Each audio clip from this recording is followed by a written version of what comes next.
Ya, Assalamualaikum warahmatullahi wabarakatuh. Selamat pagi. Salam. Okay, tak adalah macam kuliah dalam bilik kuliah kan? Dia santai sikit, Prof. Jadi santai banyak ni. Saya dah rekod. So macam biasalah bila kita online ni, saya lagi suka kalau kita berinteraksi. Ya, you tanya apa benda tentang OSHAS, especially yang langsung tak ada experience tu. Kita boleh kongsi. Okay, Abdullah tak boleh nak masuk lagi.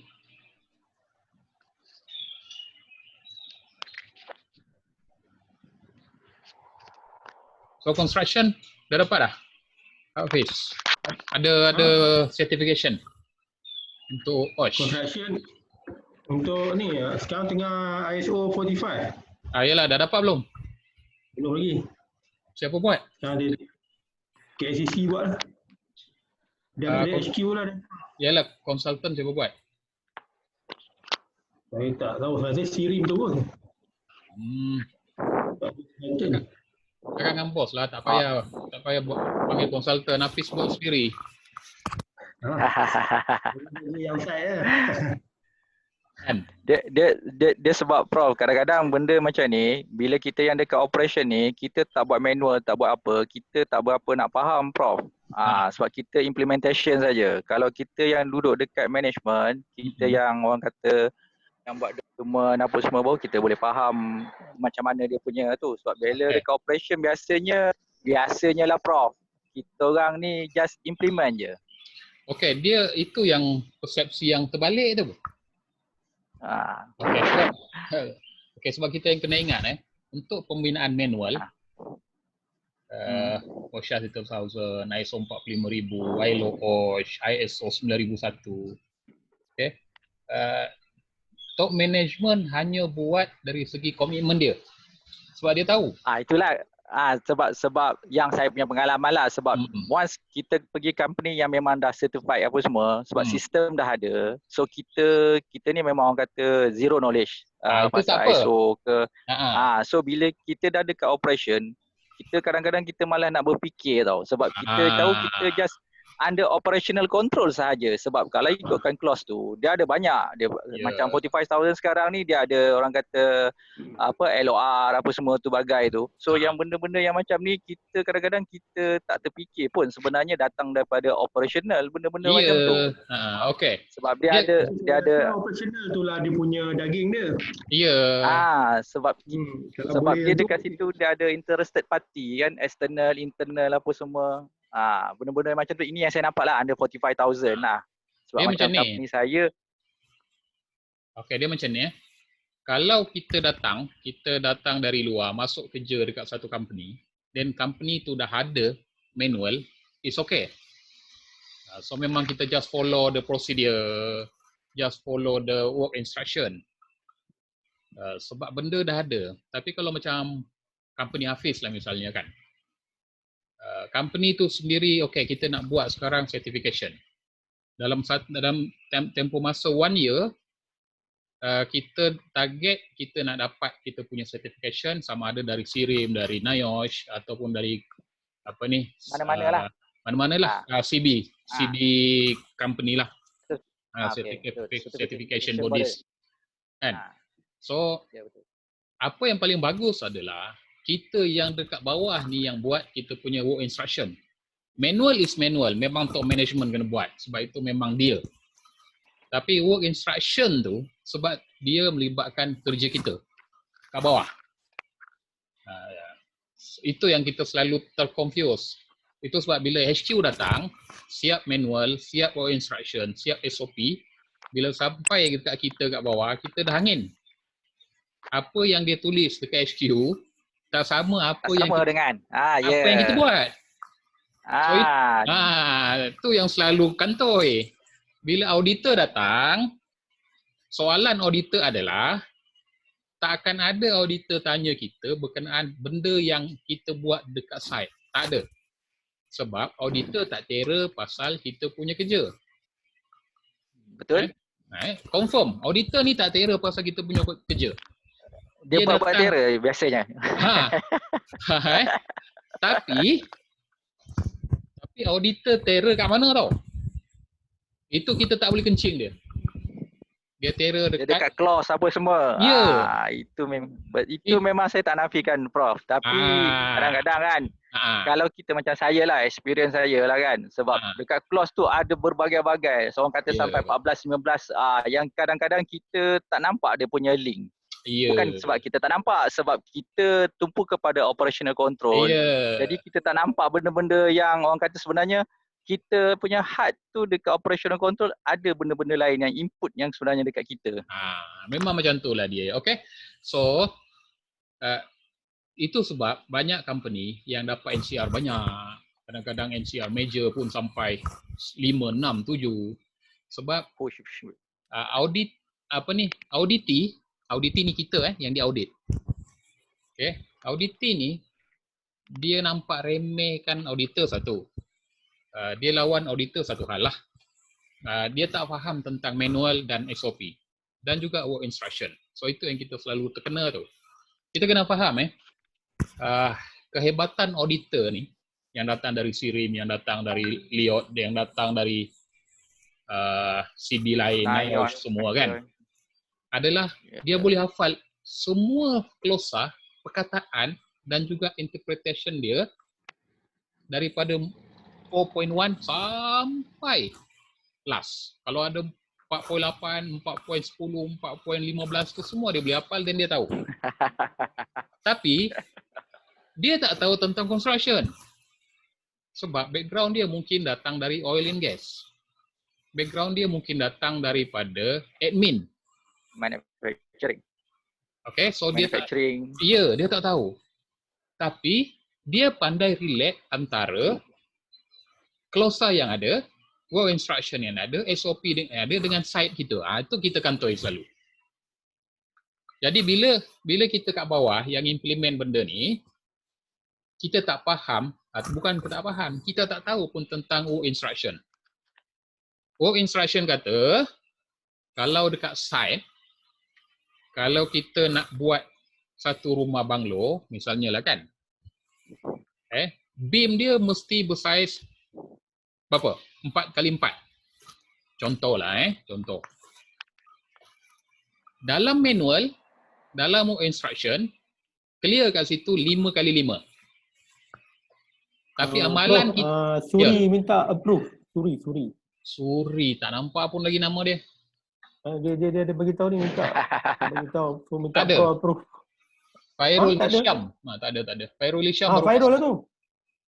Fairul lah. Baru masuk. Dia guna nama orang lain kot. Suami dia. Aduh. Belum masuk, baru masuk nama tapi dia tak keluar lagi yang admit tu. Okey, baru masuk. Dah admit dah. Okey, so bila auditor datang, sebenarnya dia pun tak tahu apa ni dekat site tu. You pakai 4x4. Yang dia tahu sebab dalam, kalau you pernah biasa di audit, dia minta 1 jam kan? Dalam meeting. Untuk dia tengok. Opening meeting. Lepas tu dia kata, okey tuan-tuan, bagi saya 1 jam untuk saya tengok kita punya manual. Dia pun tengok. Lepas tu baru dia pergi interview kita kan? Okey, lepas tu baru dia tanya, okey, kalau kita tengok dalam you punya work instruction, contohlah 4.1.1a dia kata kat sini, untuk buat beam adalah 5x5 kaki. Contoh.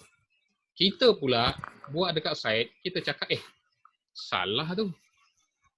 Kami kat sini pakai 4x4. Kantoi. Itu je penyebab dia. So itulah yang selalu. So macam Hafiz tadi kan, company buat manual. Bila nak dapat sijil, Fiz? Tak dengar lah, Fiz. Sebab sekarang dia tengah buat internal audit, tapi sebab PKP ni dia tangguh sikit, lah. Okey. Mana documentation dulu ke apa ke? Kan dia sekarang tengah audit site, tiap-tiap site. Okey, dia Main macam ni. contractor. Oh, maknanya ada operational punya lah. Ha. Civilian lah tu. Civilian. Untuk sebab saya itu sekarang SSEMS tu dia tengah nak tukar kepada tu lah, ISO tukar kepada 45. ISO 45001. Berapa banyak site yang dia nak bagi certification? Dia bukan beberapa site dia nak bagi, tapi dia kena buat bagi Sampling. semua site. Okey, Untuk sakit macam internal. tu. Dia main contractor punya site lah. Sebab Cakap ni yang dia baru audit site saya. okey, kita kena Yang faham lain tak sempat. Okey, kita kena faham apa-apa sistem yang ada yang memberikan pensijilan. Sebenarnya tak mahal pun kos dia. Okey. Kos untuk buat manual tu, kalau Hafiz buat sendiri, free je. Sebab tu konsultan kenyang. Kenyang sangat. Kalau dia datang panggil saya nak pergi buat pun, dia bagi saya ikut government rate pun tak banyak. Government rate tu kan tak adalah macam satu hari berapa ribu, satu hari. Ikut jam. Okay. Tapi kalau you minta satu company, sediakan manual saja berapa puluh ribu. 30,000 ke 40,000. Manual saja. Tak termasuk itu yang standard. Ya, tak termasuk consultation untuk buat kursus. Okay. So, tak termasuk auditor. Auditor mahal. Nampak je macam tu, tapi sebenarnya bila dia buat calculation, semakin banyak site, semakin banyak orang, semakin kaya auditor. Auditor tu tak kaya, konsultan tu kaya. Auditor tu dibayar by Mendes. 5 hari, 5,000. Tapi yang company consultant tu yang mahal. Okay, so sebab tu saya tanya Hafiz tadi atau mana-mana company yang you buat kerja tu yang belum ada buat. Okay, kalau you nampak kita punya standard tu. Ingat tak standard yang saya bagi tu? Dalam WhatsApp group ISO 45001 punya standard. Punya manual. Ya, ada bro. Kan ada kan? Dalam tu. Kenapa saya kata Ada. buat manual tu free?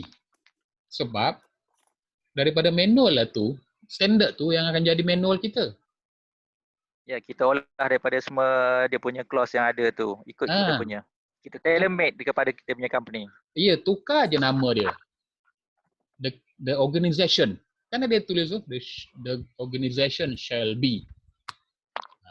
So, the organization tu, buang, ganti nama company. Akan jadi will be lah. Ya. So, daripada you will be lah, will be. Daripada you bayar buat dokumen 30,000, abang sini saya buatkan you punya. Wah, ni tip tu Prof. Lepas tu kita bagi-bagilah. Okey, itu untuk manual. Mana yang susah? SOP. Prosedur. Kalau saya boleh, saya tak ada pen untuk yang buat dalam Zoom tu kan. Pen untuk laptop. Sebab dalam Zoom ni ada whiteboard. Tapi dia kena ada pen dalam laptop yang special tu. Okay. Untuk documentation, kita kena ingat ada piramid dokumen tu. Atas sekali manual. Okey, 1, 2, 3, 4 sampai lepas. Okey. Sampai dah checklist dah. Ya, atas sekali manual. Itu tak susah. Yang saya katakan tadi itulah. Yang kedua dia prosedur. SOP. Dari mana datang SOP? Cuba fikir, dari mana datang SOP?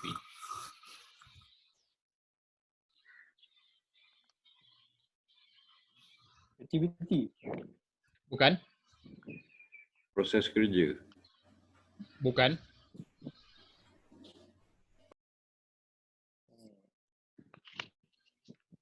SOP base apa yang kita tengok dekat manual kita dan tengok kita punya organisasi lah.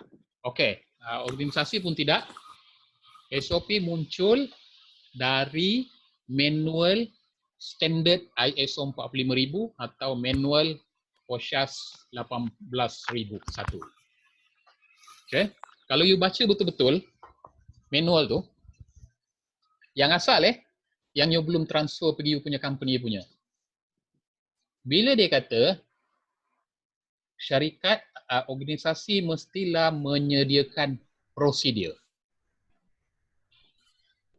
maka you mesti ada prosedur. You baca slow-slow ISO 45000, you baca slow-slow OSHA 1000 tu, dia akan sebut ada klausa yang tak ada prosedur. Ada klausa yang memang terang-terang ada prosedur. Kalau dalam OSHA 1000 tu, ERP. Ya, emergency. Yes, clear kat situ. Dalam klausa 4.2 tu undang-undang, tak ada klausa. Tak ada prosedur yang diperlukan. Okay? High-rec kan. Ada setiap klausa tu you baca. So dalam OSHA 1000, let's say dia nak 13 prosedur, you kena sediakan 13 prosedur. Barulah kita relate dengan apa yang berlaku dekat company. Okay. Sebab tu saya kata tadi, dekat top management, dia memang kena buat satu manual dengan SOP. Prosedur. Okay. Selepas prosedur, baru ada apa? Ini dah yang Nazir kena buat ni. Yang kita kat bawah ni. Layman ni. At least dengan Kan? record. Work instruction. Okay, work instruction, CEO tak tahu. Okay, work instruction, mamat-mamat dekat HQ ni, tak tahu. Work instruction ni kita dekat site yang tahu. Siapa yang bos dekat site? Site manager misalnya. Okay, supervisor, pekerja. Inilah yang tahu work instruction. Yang saya katakan tadi tu yang beam, nak berapa saiz dia, sebelum kita nak tolak tanah, kita kena pergi buat surveyor dulu kan. Dalam proses surveyor tu apa nak buat, itulah work instruction. So, yang semua benda ni lah yang you kena bagi skop. So, bukan apa, saya nak bangkitkan yang Nazir cakap tadi tu kan. Banyak orang HQ yang buat, yang top management yang buat. Sebenarnya, yang dua tu yang top management buat. Yang bawah ni, bukanlah sebolehnya. Mestilah di peringkat site atau di peringkat implementer tu yang join tu. Biasanya dia joining tu. Join. Tempat saya dia join, bincang sekali. Bincang sekali. Barulah kita tahu proses tu bergerak. Macam dekat UKM kan? Untuk ISO 9001. Manual bos buat. Prosedur bos buat. Bila sampai dekat prosedur work instruction, bila dia melibatkan kerja makmal, kita panggil orang makmal. Okay. Bila kita nak melibatkan pengajaran, kita panggil mensyarah. So macam mana proses-proses yang kena buat tu? Sebab kita nak elakkan apa tahu? Kita kena elakkan supaya bila auditor datang, dalam manual cakap lain, implement cakap lain. Okay, Nazir biasa ISO OSHAS ni atau ISO 9001, apa konsep dokumen, apa konsep pelaksanaan. Yang pertama adalah tulis apa yang kita laksanakan.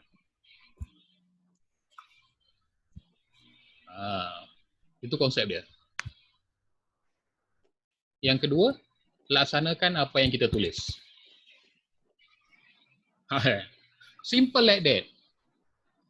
Macam mana NCR atau non-conforming record? Ada biasa dengar tak NCR? Nazir biasalah. Kan? Suri biasa.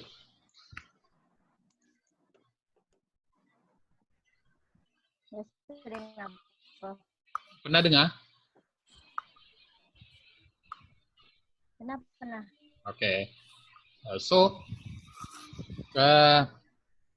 NCR ni paling banyak berlaku apabila berlaku percanggahan antara apa yang tertulis dalam dokumen dengan apa yang kita buat di site. Itu je. Dokumen kata, work instruction lah paling mudah lah. Apa work instruction? Driver lori lah kan? Driver lori. Sebelum dia start lori, dia kena check buku log dulu. Okay. Dia pergi ambil buku log, dia kena check pressure tayar, brake, signal, horn untuk 9 hari bulan 5 2020. Tapi dia tak buat. Dia tak buat sekali, tak ada masalah lagi. Tapi rupanya company yang kita audit ni adalah company transportation. Core business dia adalah transport. Memang benda tu je, dia ada 100 lori. Dia tak buat benda lain. Dia tak pergi jual ayam apa semua, itu je. 100 lori, dia ada 100 driver, dia ada 100 kelendan. Tapi daripada 100 tu, 30 orang tak buat buku log. Kita andaikan tadi seorang okey. Tak ada masalah, tak NCR pun. Tapi dia 30 orang. So bila 30 orang, boleh NCR. Kita sebagai auditor atau kita sebagai auditi kena maklum kat kawan-kawan, jangan buat benda tu. Sebab dah tulis dalam instruction kan, sebelum start lori kena buat ni. Kalau tak nak follow boleh, masa buat instruction jangan tulis benda tu. Tak payah tulis apa-apa. Terus saja, okey, driver naik tu, buka pintu, start engine, jalan. Itu nombor 1 dalam work instruction. Dia tak payah nak check minyak lah, apalah, tak payah. So, balik kepada asas, tulis apa yang kita laksanakan, laksanakan apa yang kita tulis. Macam kita lah kan, manalah tahu tuan-tuan ada nak buat apa ni, work instruction procedure kat rumah. Mana tahu suri kan kata, okey siapa nak masak, rice cooker tu kena panaskan dulu 5 minit. Ada checklist kat tepi tu, gantung. Basuh beras 5 minit. Air berapa sukatan. Sebelum masukkan rice cooker tu, lap dulu. Jangan basah. Di sekeliling rice cooker, 1 meter daripada rice cooker tak boleh letak apa-apa. Zoning system. Ada benda tu. So kita kena ikut. Tapi kalau tak ada, kan? Macamlah kita solat. Kan? Solat subuh tu 2 rakaat. Janganlah pandai-pandai pergi buat 4. Kan? Lainlah macam solat tarawih. Kan? Tiap-tiap tahun tak pernah habis. 8 lah. 20 lah. Kan? Minimum itu 8. Taklah buat 88. 3 rakaat witir, selesai masalah. Bertulis tak benda tu? Bertulis dalam kitab-kitab. So, okey. Ada apa-apa soalan lagi?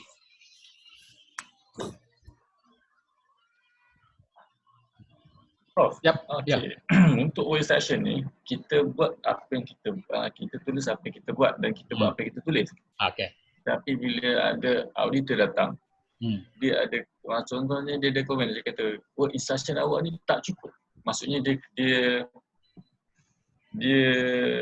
nak kata petikan, dia tak petikan, tapi dia macam dia kata okey, work instruction awak ni tak lengkap. Tapi itu yang apa yang kita buat. Maksudnya kita tak ada penambahan, kita tak tambah benda-benda yang bukan-bukan. Okey. Dan kita tak, maksudnya kita buat apa yang kita apa kita buat, itu je. Okey, auditor dia tak boleh cakap macam tu. Dia tak boleh cakap, ya awak punya ni tak cukup. Dia tak boleh juga meletakkan apa-apa NCR ke apa ke. Kalau kita sebagai auditor, kita yang diaudit, kita kena ada jawapan kepada apa saja yang dicadangkan oleh auditor. Dia tak boleh kata, you punya cara basuhan kain ni tak betul. Tak boleh sebab kita dah bersetuju dalam work instruction. Work instruction tu kita dah endorse. Dan nature kerja kita memang macam tu. So kita kena cakap dengan dia, apa yang dia kata tak betul tu sebenarnya bukanlah tak betul, tapi inilah cara kami dan ini telah disahkan oleh top management. Yang itu yang pertama. Yang kedua, bila dia cakap tak cukup, dia tak boleh bagi NCR atau apa. Dia hanya boleh mencadangkan dalam closing meeting. Dia boleh cadang. Dia kata, kalau saya pergi dekat company A misalnya. Company A, IJN. IJN dalam buat BIM, HBIM, work instruction dia buat begini. Tapi you pula sekarang ni buat begini tersilap, tak ikut satu step. Boleh tak saya cadangkan you buat satu step dalam pembetulan work instruction kali kedua. Sebab semua standard, semua manual, semua instruction kita boleh buat review. Kena ingat bila kita buat review, kena ada numbering pada dokumen baru. Tapi kita tak boleh nak tambah sekarang. Auditor cakap ni buat, ubah. Tak boleh. Dia kena bawa pergi mesyuarat top management. Management review dalam OSHAS 4.6.